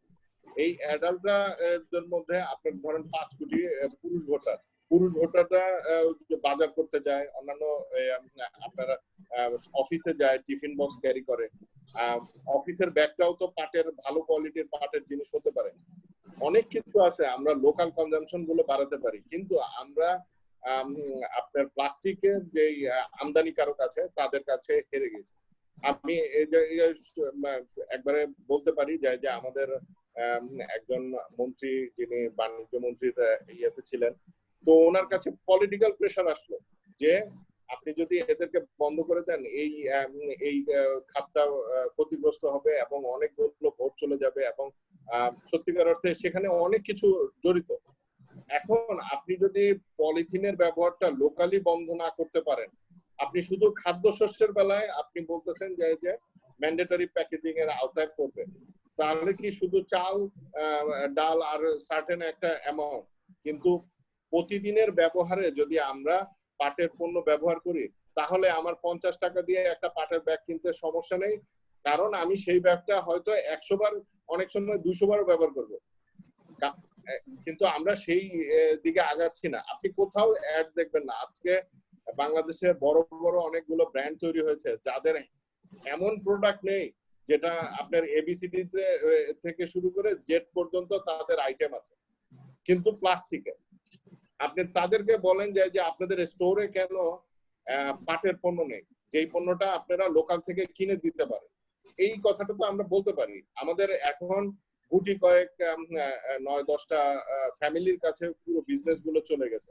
ভালো কথা, আমরা যদি রিটেইলিং এ ভালো হই, আমরা তাদেরকে বলি যে আপনারা কিছু জিনিস প্যাট্রোনাইজ করেন, যেখানে তো তারা লস করবে না। পাটের একটা ভালো ব্যাগ যদি তারা 10 টাকা প্রফিট করে, 20 টাকা প্রফিট করে, এবং 100 টাকা দিয়ে মানুষ একটা ভালো প্রোডাক্ট কিনতে কোনো আপত্তি নেই। বাংলাদেশের মানুষের বাইং ক্যাপাসিটি নিয়ে এখন কোয়েশ্চেন করার কোনো অবস্থাই নেই।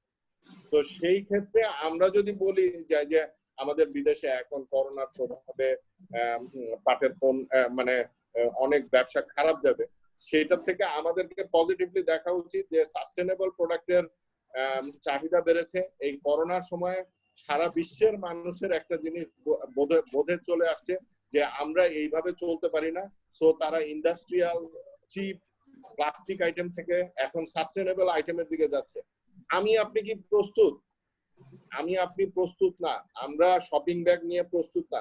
আজকে যদি বাংলাদেশকে বলা হয় যে কালকে আপনি 10 মিলিয়ন ব্যাগ দিবেন, ওয়ার্ল্ডের জন্য 10 মিলিয়ন পাটের ব্যাগ কিছুই না, কিন্তু আপনি ব্যাকওয়ার্ড লিঙ্কেজ ফরওয়ার্ড লিঙ্কেজ মিলে রেডি না, তাহলে সেই ক্ষেত্রে আমরা কিভাবে বলি যে আমাদের অনেক উন্নতি হবে? আপনারা আজকে যেই তথ্যটা নিয়ে এসেছেন যে 5% ইনক্রিজ হয়েছে, এই ইনক্রিজটা তো কিছু না। আমরা চায়না বন্ধ ছিল, অনেক জায়গায় অনেক কিছু কিনতে পারে না, বাংলাদেশ ওপেন ছিল, ওই টাইমে এই এক্সপোর্ট গুলো হয়েছে। 5% ইনক্রিজ নিয়ে আনন্দিত হওয়ার কিছুই নাই। আমি বলি যে স্যার আছেন, ওনারা ডাটা নিয়ে কাজ করেন, ওনারা স্ট্যাটিস্টিক নিয়ে কাজ করেন, আপনি ওনাদেরকে জিজ্ঞেস করেন, তাহলে ওনারা খুব ভালো করে বলে দিতে পারবে যে চাহিদা এত আছে, আমরা সাপ্লাই দিতে পারি এতটুকু, কিন্তু আমরা রেডি না। এই রেডিনেসটা, অ্যাওয়ারনেসটা সামগ্রিকভাবে কেউই তৈরি করতে পারেনি। আর আজকে আমি যদি ধরেন আমি রিস্ক নিয়ে একটা সার্টেন প্রোডাক্ট ক্যাটাগরি নিয়ে সামনে এগিয়ে গেলাম, তখনই যখন দেখা যাবে যে একটা অর্গানাইজেশনের উপরে ভিত্তি করে একটা দেশ থেকে কেউ সোর্স করে না। আজকে বাংলাদেশে 5000 কোম্পানি গার্মেন্টস ইন্ডাস্ট্রি ছিল বলেই বাংলাদেশে অনেক বায়ার আসতো। তো এক্সাম্পল তৈরি করতে হবে এবং এক্সাম্পলের ডুপ্লিকেসি তৈরি করতে হবে। আপনি মাল্টিপ্লিকেশন না করলে হবে না। একটা বিজনেস, একটা সেক্টরকে তারা করতে হলে, জি সেক্ষেত্রে তৌহিদ ভাই আসলে আমরা বুঝতেছি যে আমাদের প্রয়োজনীয়তাটা কতটুকু, কোথায় প্রয়োজনীয়তা রয়েছে রিফর্ম করার, কোথায় আসলে আমাদের নতুন টেকনোলজি অ্যাডপশনের প্রয়োজন রয়েছে। স্যার যেটি বলছিলেন আমাদের যে নতুন নতুন আইটেম দেওয়ার প্রয়োজন রয়েছে, কারণ একজন ভোক্তা 1 বছর ইউজ করার পরে পরের বছর সে ডেফিনেটলি চাইবে না নতুন ওই প্রোডাক্টটাই কিনতে। তো সেক্ষেত্রে আমাদের আসলে যারা জুট ডাইভার্সিফাইড প্রোডাক্ট তৈরি করছে তাদের ওই টেকনোলজি নো হাউটা কতটুকু, আপনারা কতটুকু দেখছেন আসলে সেই জায়গাটায় গভর্নমেন্ট আপনাদের কোনো সাপোর্টিভ রোল প্লে করছে কিনা আর কি, একটু যদি বলতেন। খুবই ভালো একটা কোশ্চেন করেছেন। দেখেন, একটা জিনিস হলো যে আমি এন্টারপ্রেনার হয়েছি বিকজ আমার এডুকেশনাল ব্যাকগ্রাউন্ডটা ছিল ফ্যাশন ডিজাইনিং এ, এবং আমি আল্লাহর রহমতে ইংলিশে ভালো স্পোকেন ক্যাপাবিলিটি আছে বলে আমি বায়ার কনভিন্স করতে পারছি। একটা এন্টারপ্রেনার ডেভেলপ করার জন্য সার্টেন জিনিস লাগে, তাকে ব্যবসায়িক কিছু রুলস এন্ড রেগুলেশন বুঝতে হয়, এবং তাকে শুধুমাত্র তাই না, কিছু পলিসিগত ব্যারিয়ার ওভারকাম করে আপনাকে বাংলাদেশে বিজনেস করতে হবে। বাংলাদেশে বিজনেস করতে গেলে সার্টেন অবস্টাকল আসে, এই অবস্টাকলটাকে অবস্টাকল মনে করলেই সমস্যা। তো আমরা শুরু করাটা একটা বড় ব্যাপার। আমি যখন শুরু করেছি আমি মাত্র 14 লক্ষ টাকা নিয়ে শুরু করেছিলাম, কিন্তু সেখানে তারপরে আমার বাবা আরো 40 লক্ষ টাকা দিয়েছেন, এবার উনি নিয়েও গিয়েছেন। কিন্তু আপনাকে শুরু করে সাস্টেইন করাটার জন্য যেই জিনিসগুলো দরকার সেটার জন্য হলো নাম্বার 1, আপনাকে প্রোডাক্ট সেলের ক্যাপাবিলিটি থাকতে হবে। দ্যাট মিনস মার্কেটিংটা করলেন, এখন আপনার প্রোডাকশন এবং প্রোডাক্ট ডেভেলপমেন্টের যে ব্যাপারটা সেটা আসে, প্রোডাক্ট ডেভেলপমেন্ট এন্ড ডিজাইন। এই জিনিসটা আপনি ধরেন মার্কেটিং করলেন, একবার একটা প্রোডাক্ট নিয়ে গেলেন, নেক্সট টাইম সেই প্রোডাক্ট নিয়ে যেতে পারবেন না। আপনাকে অনেকগুলো ভ্যালুয়েটেড প্রোডাক্ট তৈরি করে বর্তমানে যে ডিজাইন, যে কালার গুলো চলতেছে, কালার ফোরকাস্টিং ডিজাইন গুলো আছে, সেই অনুযায়ী প্রোডাক্ট ডেভেলপ করে নিয়ে যেতে হবে। ওকে, তারপরে আপনার প্রোডাকশন ক্যাপাসিটি থাকতে হবে। হ্যাঁ, প্রোডাকশন ক্যাপাসিটি করলেন, কিন্তু আপনার এখানে একটা জিনিস হলো যে স্ট্যান্ডার্ড অপারেশন প্রসিডিউর যদি না তৈরি করেন তাহলে কেউ আপনার ফ্যাক্টরি থেকে কিনবে না। কেন? আপনার ফ্যাক্টরিতে একটা লেআউট নাই, আপনার ফ্যাক্টরিতে একটা প্রোডাক্ট প্রসেস ফ্লো আউট নাই। হ্যাঁ, এই লেআউট গুলো না থাকলে মানুষ বিশ্বাস করবে না যে এখান থেকে মিলিয়ন পিস ব্যাগ পাওয়া যাবে। তারপর এবং একটা জিনিস হলো যে আপনার এই জিনিসগুলোকে এক্সপোর্ট করার জন্য একটা ভালো স্ট্রং কমার্শিয়াল টিম দরকার।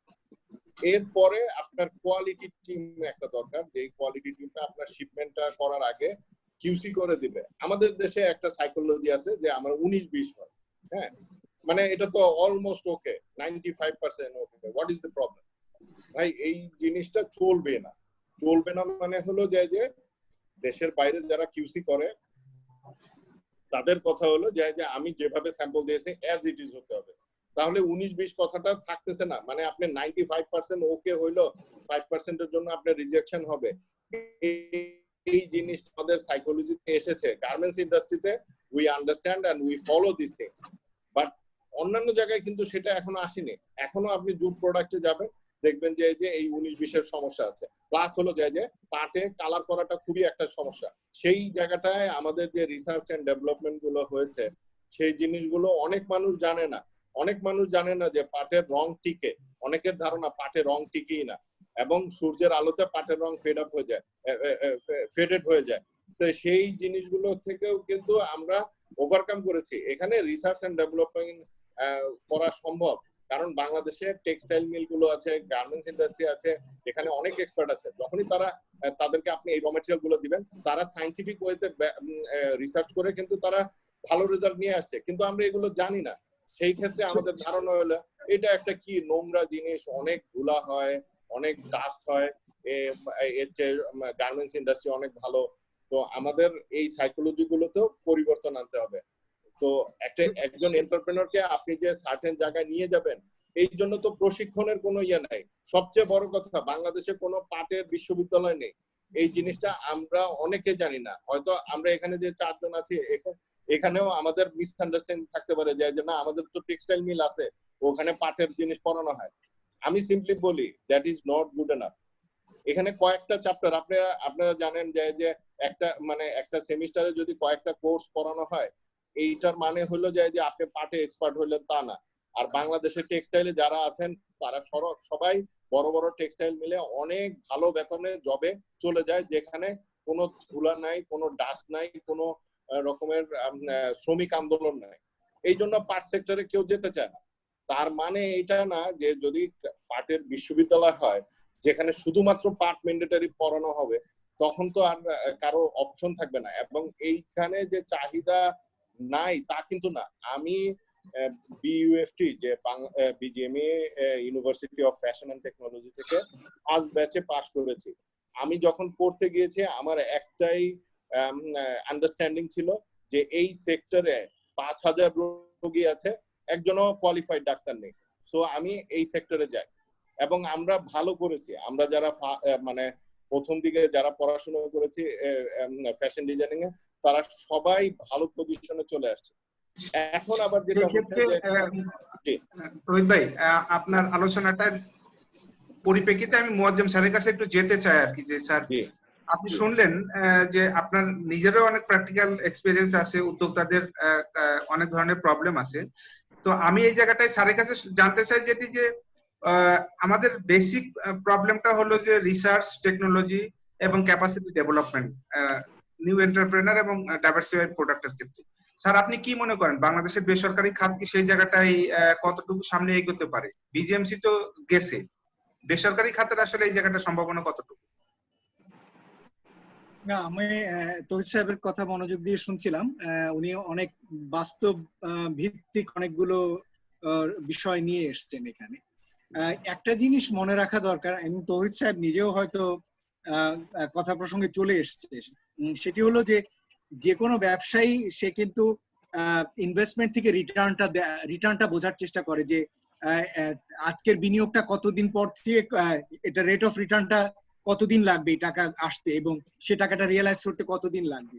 সেই বিবেচনায় কিন্তু অবশ্যই আমাদের পাট খাত এখনো গার্মেন্টস খাতের মতো অবস্থায় নেই, মানে অনেক পিছিয়ে আছে। এমনকি যারা তহিদ সাহেবের মতো যারা ডাইভার্সিফাইড প্রোডাক্টসের সফল উদ্যোক্তা, তারাও একজন গার্মেন্টস খাতের ব্যবসায়ীদের সাপেক্ষে আমার মনে হয় যে বুঝতেই পারছেন যে তারা হয়তো এখনো সেই লেভেলে পৌঁছানি, কিন্তু আশা করি যে আপনারা সেই জায়গায় যাবেন। এরকম যখন একটা চ্যালেঞ্জ থাকে যে রেট অফ রিটার্ন কম, তখন কিন্তু ব্যবসায়ীরাও ইনভেস্টমেন্ট করার ব্যাপারে তারাও একটা দ্বিধান্বিত থাকেন যে কোন ধরনের বিনিয়োগ করব, কতটুকু করব, কত বিস্তৃত পরিমাণে করব। এবং সে কারণে গভর্নমেন্টের একটা সাপোর্ট দরকার হয়, যেটা আমরা শুনলাম যে সাবসিডি গভর্নমেন্টের পক্ষ থেকে একটা বড় পরিমাণ ক্যাশ ইনসেন্টিভ তারা পান 20% মতো, সেটা তাদের জন্য হয়তো হেল্প করে। তবে এটা ঠিক যে এই খাতের উদ্যোক্তা সৃষ্টি করা এবং এই খাতে সবচেয়ে বড় যেটা আমি পাট খাত নিয়ে কাজ করার সময় যেটা দেখেছি যে মিড লেভেল ম্যানেজমেন্টে একেবারে একটা বিশাল ভ্যাকুয়াম রয়েছে, মানে একেবারেই লোকজন নাই, একেবারেই বেশ কিছু পুরনো বয়স্ক লোকজন আছেন, এরা রিটায়ার করছেন আর মাঝখানে আরো খালি হচ্ছে। সেই জায়গায় কিন্তু আমরা ভারতে দেখি যে ভারতে আলাদা করেই তাদের আইআইটি গুলো থেকে আসছে যারা কিনা এই পাট খাতে কাজ করছে, মানে ইঞ্জিনিয়ার রেগুলার সেখানে একটা ফ্লো অফ আছে। এবং আমার বলা হয়ে থাকে যে যারা আমাদের আগের দিনের যারা এই পাটকলগুলোর যারা জিএম হয়েছেন, তারা অধিকাংশই ওই ইন্ডিয়ান ধরনের প্রযুক্তিগত বিষয়গুলো এই খাতের ভিতরে আনার জন্য, দক্ষ মানব সম্পদ তৈরি করার জন্য ওরকম আলাদা ইউনিভার্সিটি বলি, ট্রেনিং সেন্টার বলি, কলেজ বলি, এই জিনিসগুলো কিন্তু দরকার হবে। কিন্তু যে জায়গাটা এখনো ব্যবসায়ীদের কাছ থেকে গভর্নমেন্টের কাছে বড়ভাবে যে মেসেজটা এখনো যায়নি, বা আমি বলতে পারি একটু নেগেটিভ মেসেজ রয়েছে, সেটা হলো পাট খাতের আসলে কতটুকু ভবিষ্যৎ আছে। এটা কিন্তু গভর্নমেন্ট এখনো কিন্তু ফুললি কনভিন্স না। এবং আমরা যারা রিসার্চার আমরা বলছি ঠিকই, কিন্তু আমরাও কিন্তু গভর্নমেন্টকে পুরোপুরি কনভিন্স করতে পারছি না। সেই জায়গাটিতে আমাদের সকলের উদ্যোগ দরকার, সিভিল সোসাইটি থেকে আমাদের উদ্যোক্তাদের দিক থেকেও, অ্যাসোসিয়েশন গুলোর পক্ষ থেকে উদ্যোগ দরকার, যে সত্যিকার অর্থেই যে এখানে সুযোগ রয়েছে এবং সেই সুযোগের একটা যদি পরিমাণ আমরা বলতে পারি যে এই পরিমাণ আসলে সুযোগ রয়েছে, তাহলেও কিন্তু, এবং সেটা যদি দৃষ্টিযোগ্য হয়, দৃষ্টিগ্রাহ্য হয়, তাহলেও কিন্তু এর সঙ্গে ব্যাকওয়ার্ড লিঙ্কেজে যে ইনভেস্টমেন্ট গুলো, সেটা হিউম্যান রিসোর্সে, সেটা কোয়ালিটি ইমপ্রুভমেন্ট, সেটা ফাইবার ইমপ্রুভমেন্টে, ফাইবার ডেভেলপমেন্টে, তখন কিন্তু সেইগুলো করার জন্য সকলে উদ্যোগী হবে। এই জায়গায় আমি যেটি বলতে চাই যে পাট খাতের বাজারটি আপনারাও, আপনাদের জন্য যারা পত্রিকাতে রয়েছেন আপনাদের জন্য আমি বলতে চাই যে পাট খাতের সম্ভাবনাটি আপনারা প্রায়শই শুধুমাত্র রপ্তানি কেন্দ্রিক বাজার হিসেবে দেখেন। এটিকে এইভাবে দেখা উচিত না। পাট খাতের সম্ভাবনাটি বরঞ্চ আগামী দিনে যে অবস্থা হচ্ছে, আমাদের দেশীয় বাজারের ভিতরে এর সম্ভাবনাটিকে আরো জোরালো ভাবে সামনে নিয়ে আসতে হবে। এবং আমরা, আপনি শাহিন নিশ্চয়ই আমাদের আগের আমার আর্টিকেল গুলো দেখেছেন, আমরা সিম্পল কিছু ক্যালকুলেশন করে বলেছিলাম যে যদি ম্যান্ডেটরি প্যাকেজিং একটাই পুরোপুরি বাস্তবায়ন হয়, তাহলে যে পরিমাণ আমরা রপ্তানি করি তার 80% ডেভেলপ লোকাল মার্কেটেই লেগে যাবে। স্যার একটু আপনার এইটার সাথে বলি, পজিটিভ, ভেরি পজিটিভ এইটা, কিন্তু এটার সাথে একটু বলি, আমরা 1 বছর 2 বছর এই ম্যান্ডেটরি প্যাকেজিং এর অ্যাক্টে কিছু প্রোডাক্ট বিক্রি করলাম, তারপরে আর এটা বাস্তবায়িত হলো না। আমাদের ইনভেস্টমেন্টের টাকাটা যদি না ওঠে, তাহলে বলেন যে গভর্নমেন্টের এই ধরনের পলিসিতে আমরা সামনে কি বিশ্বাস করব কিনা। কারণ আমি অনেককে চিনি যারা 60টা মেশিন দিয়ে শুরু করে ভালো পরিমাণে প্রফিট করতেছিল, এরা এখন স্যার পথে বসে গেছে, বিকজ তাদের ওই ইনভেস্টমেন্টটা উঠেও নাই এবং মাঝপথে এই পলিসিটা একটু শিথিল হওয়ার কারণে পুরো মানে একটা ব্যাড এক্সাম্পল তৈরি হলো, যেখানে আমরা we are not willing to ঠিকই বলেছেন। আমি আপনাকে একটা পরিষ্কার উদাহরণ দিই কখন থেকে এটা শুরু হয়েছে। মুসারও খেয়াল আছে, শাহিনেরও খেয়াল আছে, 2017 সালে যখন বাংলাদেশে বন্যা হলো, ধান উৎপাদন অনেক কম হলো, তখন ধান আমদানির, চাল আমদানির অনেক প্রয়োজন পড়লো। এবং চাল আমদানি যখন অনেক প্রয়োজন পড়লো, হঠাৎ করে আমি নিজেও অবাক, কি হলো, হঠাৎ করে দেখলাম বলা হলো যে আমদানিকৃত চালের জন্য পাটের বস্তা ব্যবহার না করলেও হবে। সাথে কোথা থেকে এই ক্লজটা ঢুকে গেল ওখানে, এবং সাথে সাথে দেখলাম যে বাজার জুড়ে পাটের ব্যাগ সরে গিয়ে সমস্ত প্লাস্টিকের ব্যাগের করে প্যাকিং এর চাল বাজারে আসা শুরু হয়ে গেল। এই জায়গাটাতে আমি আপনাদের একটা দুর্বলতার জায়গা বলি, তৌহিদ সাহেব, আপনাদের অ্যাসোসিয়েশন পর্যায়ে বিজেএমএ বা বিজেএসএ, আপনি যে অ্যাসোসিয়েশনে আছেন, সেটা হলো আমাদের দেশে প্লাস্টিক লবি যতটা স্ট্রং, আমাদের জুট লবি ততটা দুর্বল। এবং আমাদের এখানে জুট লবি বলতে এখনো বিজিএমসি মুখী এক ধরনের উদ্যোগ রয়েছে। সেটার জন্য আসলে আপনাদেরও দোষারোপ করা যায় না, কেননা বিজিএমসি সবসময় নিজেদেরকে মনে করে পাট খাতের অভিভাবক। এই জায়গাটা থেকে বের হয়ে আসা দরকার যে পাট খাতের অভিভাবক আসলে বিজিএমসি না, পাট খাতের অভিভাবক আসলে যদি হয় বিজিএমএ বা বিজিএস এর মতো অর্গানাইজেশন, তাদের হওয়া উচিত, অথবা বেসরকারি খাতের অ্যাসোসিয়েশন গুলো হওয়া উচিত। এবং সেক্ষেত্রে সব সময় নজর রাখতে হবে যে গভর্নমেন্টের কোনো পলিসি কখনো যদি পরিবর্তন হয়, যাতে আপনাদের সতর্ক নজর থাকে ওখানে কোনোভাবে যাতে এই ধরনের এই যে নেগেটিভ যে ক্লজ গুলো ব্যবহারে, এই ক্লজ গুলো যাতে ঢুকে না যায়। এবং প্লাস্টিক লবি সবসময় এখানে সক্রিয়, এবং তাদের আমি বলবো যে তাদের অর্থবল যেমন রয়েছে, আমি জানি না আপনাদের কতজন এমপি রয়েছেন, প্লাস্টিক লবির অনেক এমপি রয়েছেন, এবং শুভানুধ্যায়ী এমপিও অনেক রয়েছেন। সুতরাং তাদের পক্ষে সরকারের সিদ্ধান্ত গ্রহণ প্রক্রিয়াকে ইনফ্লুয়েন্স করা অনেক বেশি সহজতর। সেই সমস্ত লবিং জায়গাগুলোতেও আপনাদের সক্ষমতা বৃদ্ধি করা দরকার রয়েছে। মোট কথা, যে সম্ভাবনার কথাটা আমরা বলি, সেই সম্ভাবনাটা যে আদতে আছে সেটা দেশের ভিতরে কতটুকু আছে সেটাকে যেমন কোয়ান্টিফায়াবলি সরকারের কাছে নিয়ে যাওয়া, এবং আপনাদের লবিগুলোকে আরো স্ট্রংলি নিয়ে আসা, এবং সেই অনুযায়ী সরকারের সঙ্গে নিয়মিত বৈঠক করা, জিনিসগুলো জানানো। এবং যেটা আমি বলবো, মিনিস্ট্রি অফ জুটকে, মিনিস্ট্রি অফ টেক্সটাইলস এন্ড জুটের এখান থেকে অবশ্যই আমরা যেটা বলছি যে বিজিএমসি কে ধীরে ধীরে গুটিয়ে আনা দরকার আছে, এবং পাট খাতের অভিভাবক হিসেবে মিনিস্ট্রির পরে অবশ্যই যাতে অ্যাসোসিয়েশন গুলো লিড রোলে আসতে পারে, এবং সেই অ্যাসোসিয়েশন গুলো যাতে সক্ষম লোকের মাধ্যমে, দক্ষ লোকের মাধ্যমে পরিচালিত হয়, তারা ছোট শুধুমাত্র বড় মিলগুলোর যেন তাদের নজরে না থাকে, সেরকম ধরনের কার্যক্রম উদ্যোগ নেওয়া দরকার আছে। আমি যদি একটু অ্যাড করি, সরি শাহিন ভাই, আমাদের অ্যাসোসিয়েশন গুলোর নেগোসিয়েশন পাওয়ার নিয়ে আমাদের যে কথাটা, এই জিনিসটা সব সময় বলে আসতেছি, এবং এখানে শুধুমাত্র প্রণোদনা পেলে আমরা খুশি, অন্য জিনিসের দরকার নেই, সেই জিনিসটা কিন্তু না। কারণ প্রণোদনা জিনিসটা কিন্তু সরকার ইচ্ছা করে 20% দিচ্ছে না। সরকারের 20% দেওয়ার পিছনে অনেক বড় একটা কারণ আছে। এটার কারণ প্রথম যে জিনিসটা হলো যে আপনি যদি আজকে সেমি ইন্ডাস্ট্রিয়াল বলেন আর কটেজ ইন্ডাস্ট্রিতে যে প্রোডাক্ট গুলো তৈরি হচ্ছে সেই জন্য কোনো গ্যাস বা বিদ্যুৎ ইউজ হচ্ছে না। আপনি বড় কোনো ধরনের ইনফ্রাস্ট্রাকচার ব্যবহার করতেছেন না, গভর্নমেন্টের গ্যাস ব্যবহার করতেছেন না। তো সেখানে গভর্নমেন্টের যেহেতু ইনফ্রাস্ট্রাকচার তৈরি করতে হচ্ছে না, গভর্নমেন্ট এবং যে স্বল্প মূলধনে যে পরিমাণে ম্যাসিভ পরিমাণে লোকের কর্মসংস্থান করা যায় সেটাও তো সরকার দেখতেছেন। তো এগুলোর কারণেই 20% সাবসিডি দেওয়া হচ্ছে। আমরা আজকে ব্যবসা করি, যারা অনেক বড় ধরনের টার্নওভার করি, তারা জানি যে এই 20%ই অনেক সময় আমাদের মূল প্রফিট থেকে যায়, কারণ আফটার ট্যাক্স এবং অন্যান্য জিনিসের জন্য যে সিনারিও, আপনি মানে বাংলাদেশে কিছু জিনিসের দাম বাড়লে সেটা আর কমে না। আজকে তেলের দামের কথা বলেন, যে আমাদের জ্বালানি খাতে এই আমরা ট্রাক ভাড়া, আমাদের পুরো এক্সপোর্ট সেক্টরটা কাভার্ড ভ্যানের উপরে নির্ভরশীল।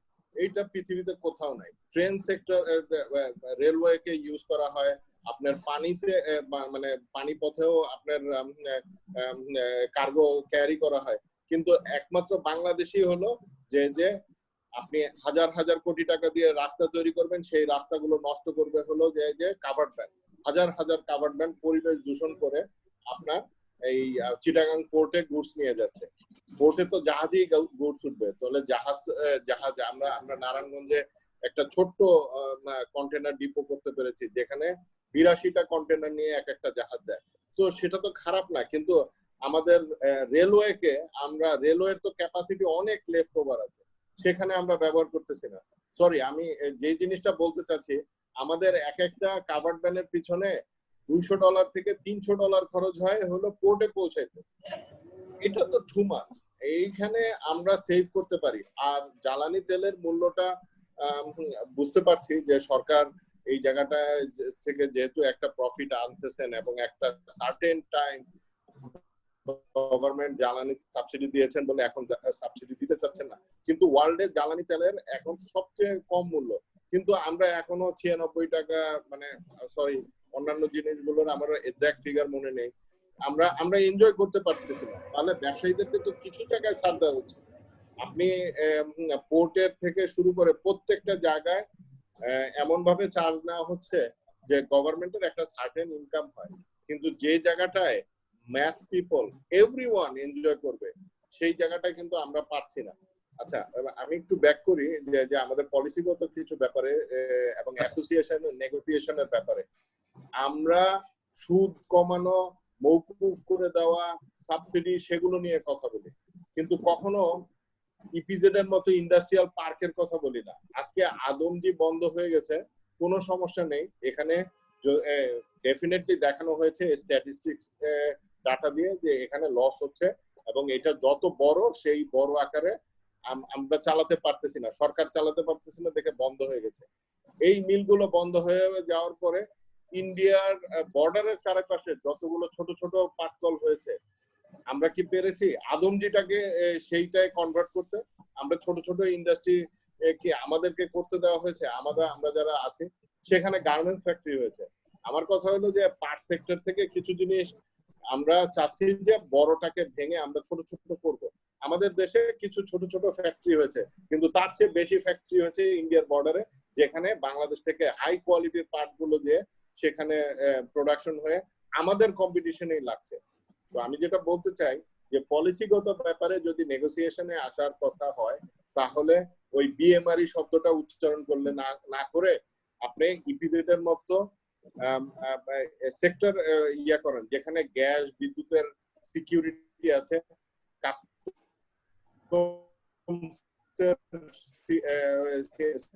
আমি তোমাদেরকে এই সুবিধাটা দিচ্ছি, কিন্তু এই কন্ট্রোল এনভায়রনমেন্টে সব জায়গার জন্য না। ঠিক আছে, এটা নিয়ে আসুক। এবং আপনি চিটাগাং এর ওয়ার্ল্ড ট্রেড সেন্টারে যেভাবে করে প্রোডাক্ট ডিসপ্লে হয়, যেখানে বায়াররা যে দেখতে পারে, এইরকম কি কোথাও? গার্মেন্টস প্রোডাক্টই তো বাংলাদেশের সবকিছু না। আমাদের ডাইভার্সিফিকেশন নাই বলেই বড় ছেলে এখন অসুস্থ হলে আমরা দুশ্চিন্তাগ্রস্ত হয়ে যাই। আমার হাতের 5টা আঙ্গুলকেই আমার মানে সক্রিয় করতে হবে, আদারওয়াইজ আমার হাতটা ফাংশনাল না। তো আমরা সবসময় বড় ছেলে ইনকাম করবে, সেটা দিয়ে অন্য সবাই খাবে, এরকম একটা আমরা পারিবারিক ভাবেই দেখি। এবং সেটা আমাদের এই পুরো দেশের ক্ষেত্রেও আমরা সেটাই দেখতেছি যে আমরা সার্টেন সেক্টরের উপর নির্ভর করতেছি, আমরা এর থেকে বের হয়ে আসতে পারতেছি না। তো আপনি যদি একটা সার্টেন ডিসপ্লে এর এরিয়া করেন এবং মানে পলিসিগত ভাবে বলেন যে না ওনাদের জন্য একটা ইন্ডাস্ট্রিয়াল পার্ক করে দেওয়া হোক, তখন দেখবেন যে এখান থেকে কি ধরনের ইয়ে আসে। Thank you so much. Touhid ভাই, আমরা মনে হয় বুঝতে পেরেছি। এখন যদি মুসা ভাই আমরা যদি একটু সামারি টানি আর কি, বেসিক আলোচনা থেকে যে দুইটা নতুন বিষয় এসেছে, সেটি হলো যে একটা ইপিজেড, জুট ইপিজেড করা যায় কিনা, সেটার একটা বিষয়। আরেকটি বিষয় হলো যে শাহিন, আমি এই পয়েন্টে আসলে কয়েকবারই আমি মিনিস্টারের সাথেও আলাপ করেছি, সচিবের সাথেও আলাপ করেছি। সেটা হলো যে বিজেএমসির যেটা আপনাকে আগেও আর্গুমেন্ট দিলাম, তাই না, বিজেএমসির এখন যে ক্যাপাসিটিতে চলে সেগুলোকে যদি সব এক জায়গায় করে ফেলি, তাও ওর 52% আনইউটিলাইজড ক্যাপাসিটি পাওয়া যাবে। ওইগুলোকেও আমি বলছি যে তৌহিদ সাহেব যেটা বলছেন যে ইপিজেড করা, আমি এই কনসেপ্টটাকেই এস্টাবলিশ করতে চাচ্ছি যে ওরকম ভাবে বিজেএমসি থেকে বেরিয়ে এগুলোকে যদি স্পেশাল ইকোনমিক জোন অথরিটিকে দেয়া হয় যে এই জায়গাগুলো সে ডেভেলপ করবে, এবং এই ডেভেলপ এলাকাগুলোতে যেহেতু গ্যাস বিদ্যুৎ সবই ফ্যাসিলিটি আগে থেকে আছে, সবকিছু আছে, এই জায়গাগুলোতে ছোট ছোট উদ্যোক্তারা ছোট ছোট পাটকল করবে, এবং প্রয়োজন বোধে যদি অন্য মিল করার প্রয়োজন হয় তাদের জন্য হয়তো আলাদা ফ্যাসিলিটি রাখা, কিন্তু পাট খাতের যে কেউ যদি মিল করতে চায় তারা প্রায়োরিটি পাবে। এরকম ভাবে যদি আমরা করতে চাই তাহলে কিন্তু অনেক জায়গা এবং ফ্যাসিলিটি আছে, এটাকে ব্যবহার করে খুব স্বল্প খরচে স্বল্প সময়ে আমরা গড়ে তুলতে পারি। Thank you sir. মুসা ভাই, এবার ফ্লোর আপনার, আপনি শেষ। থ্যাংক ইউ অনেক সুন্দর আলোচনা, এত আলোচনা যে শুনতে ইচ্ছে হচ্ছে, মানে আরো বড় করতে পারে আরো ভালো হতো। ধন্যবাদ ডক্টর খন্দকার গোলাম মোয়াজ্জেম স্যার, ধন্যবাদ মোহাম্মদ তৌহিদ বিন আব্দুস সালাম, ধন্যবাদ শাহেদ শাহীন, অনেক গুরুত্বপূর্ণ আলোচনা করলেন। আমরা আশা করি পাট নিয়ে আরো পরবর্তীতে আরো আলোচনা করব, তখন আরো বেশি আমরা জানতে পারবো। ধন্যবাদ আমাদের সঙ্গে সময় দেওয়ার জন্য, আমার সঙ্গে থাকার জন্য। আজকের আলোচনা এখানে সমাপ্তি টানছি। আলোচনায় অংশগ্রহণ করার জন্য সিপিডির গবেষণা পরিচালক ডক্টর খন্দকার গোলাম মোয়াজ্জেম স্যার ও ক্লাসিক্যাল হ্যান্ডমেড প্রোডাক্ট লিমিটেডের ব্যবস্থা পরিচালক জনাব মোহাম্মদ তৌহিদ বিন আব্দুস সালাম ও আমাদের প্রতিবেদক শাহেদ শাহীনকে অনেক ধন্যবাদ জানাচ্ছি। ভবিষ্যতে আমরা নতুন কোনো বিষয়, এই নতুন কোনো সংবাদ বিশ্লেষণ নিয়ে আবার হাজির হব। ততদিন আপনারা আমাদের সঙ্গেই থাকুন। আমাদের নিয়মিত খবর ও প্রতিবেদন দেখতে আমাদের ওয়েবসাইট www.bonikbata.net ও আমাদের সামাজিক যোগাযোগ মাধ্যম ফেসবুক, টুইটার ও লিঙ্কডইন পেজে সাথে সংযুক্ত থাকুন। ধন্যবাদ দর্শক শ্রোতা, সবাই সাবধানে থাকবেন, স্বাস্থ্যবিধি মেনে চলুন।